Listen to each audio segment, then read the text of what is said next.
Bien, mis amigos, tenemos esta lavadora que está centrifugando mal, sale la ropa mojada. El cliente dice que también golpean el centrifugado, pero vemos que lo que arranca no es la canasta, sino el agitador.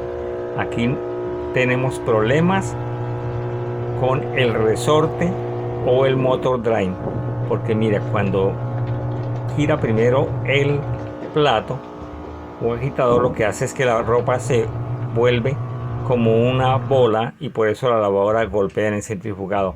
Aquí el problema no es de los amortiguadores, el problema está en el motor drain o el resorte de la transmisión.